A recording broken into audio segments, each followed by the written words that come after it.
एक बार भगवान श्री कृष्ण ने अपनी पत्नी सत्यभामा के कहने पर उन्हें स्वर्ग से पारिजात वृक्ष लाकर दिया था। तब सत्यभामा को इस बात का अभिमान हो गया था कि वह सबसे अधिक सुंदर है और भगवान श्री कृष्ण की अति प्रिया भी है। इसी कारण उन्होंने उन्हें पारिजात वृक्ष लाकर दिया है। इसी प्रकार सुदर्शन चक्र ने जब एक बार इंद्र के वज्र को निष्क्रिय कर दिया था, तब से उसे भी यह अभिमान हो गया था कि भगवान के पास युद्ध में जब कोई उपाय नहीं बचता है तो वह उसकी ही मदद लेते हैं। इसी तरह भगवान का वाहन गरुड़ भी यही समझने लगा था कि भगवान मेरे बिना कहीं जा नहीं सकते, क्योंकि मेरी गति और मेरे बल का कोई मुकाबला ही नहीं कर सकता है। इन तीनों के इस अहंकार को तोड़ने के लिए एक दिन भगवान श्री कृष्ण ने हनुमान जी का स्मरण किया था। उनके स्मरण करते ही हनुमान जी तत्काल द्वारिका आ पहुँचे थे। भगवान श्री राम और भगवान श्री कृष्ण एक ही हैं, यह तो हनुमान जी जानते ही थे। साथ ही वह यह भी जान गए थे कि भगवान श्री कृष्ण ने उन्हें किस कार्य के लिए बुलाया है।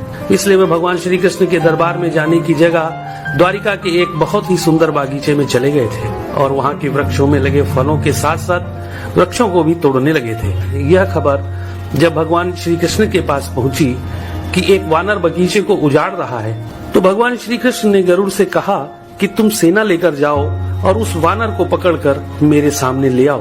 तब बल के अभिमान में भरे गरुड़ ने यह कहा था कि प्रभु, एक मामूली वानर को पकड़ने के लिए सेना की क्या जरूरत है, मैं अकेला ही उसे पकड़ लाता हूँ। ऐसा कहकर गरुड़ उड़ते हुए उस बागीचे में पहुँचे जहाँ हनुमान जी वृक्षों को उखाड़ रहे थे। तो गरुड़ ने उन्हें बिना जाने ही उनको पकड़ने का प्रयास किया था। तब हनुमान जी ने गरुड़ को अपनी पूंछ में दबाकर जोर से कस दिया, जिससे गरुड़ की सांस रुक गई थी। गरुड़ को इस प्रकार कुछ समय तक पीड़ित करने के बाद हनुमान जी ने अपनी पूंछ से ही गरुड़ को दूर समुद्र में फेंक दिया था। तब गरुड़ बड़ी मुश्किल से खुद को संभालकर भगवान श्री कृष्ण के दरबार में वापस आकर यह बोले थे कि प्रभु, वह कोई साधारण वानर नहीं है, इसलिए मैं उसे पकड़कर नहीं ला सका। यह सुनकर भगवान श्री कृष्ण ने कहा कि वह अवश्य ही श्री राम जी के भक्त हनुमान होंगे।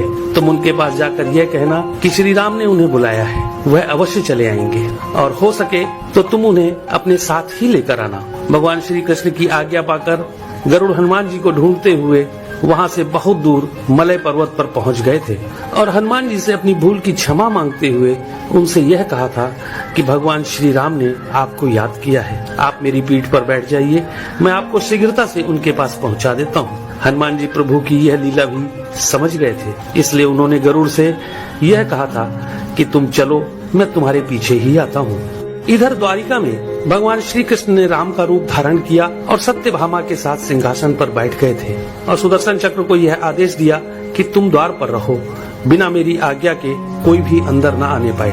तभी हनुमान जी द्वार पर पहुंच गए थे तो सुदर्शन ने उन्हें रोकते हुए यह कहा था कि तुम बिना आज्ञा के अंदर नहीं जा सकते हो। तब हनुमान जी ने सुदर्शन चक्र को पकड़कर अपने दांतों में दबा लिया था और अंदर चले गए थे। हनुमान जी ने सिंहासन पर बैठे भगवान श्री राम को प्रणाम करके उनसे यह कहा था कि प्रभु, माँ कहाँ है? आपके पास उनके स्थान पर यह कौन दासी बैठी है? सत्यभामा ने जब यह बात सुनी तो बड़ी ही लज्जित हो गई थी और उनका सारा घमंड चूर हो गया था। तभी थके हुए गरुड़ देव भी हांफते हुए दरबार में आ गए थे। गरुड़ ने वहाँ हनुमान जी को देखा तो वह चकित रह गए थे कि मेरी गति से भी तेज गति से हनुमान जी वहाँ पहुँच गए।